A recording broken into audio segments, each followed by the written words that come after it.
சீதா கோயிலுங்க வந்தாச்சு.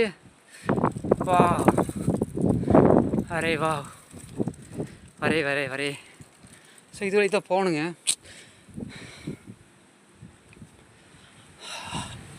ஸோ கோயிலில் வந்து பார்த்தீங்கன்னா ரொம்ப அந்த திருவிழா சமயத்தில் ஏகப்பட்ட கூட இருக்குங்க.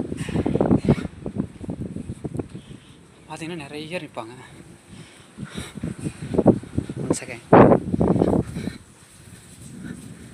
ஆட்டில் நிறைய வரைஞ்சிருக்காங்க பசங்க. ஃப்ளவர்ஸ்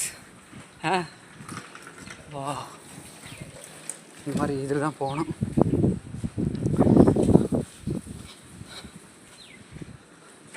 பயங்கரம். காவேரி ஆறு.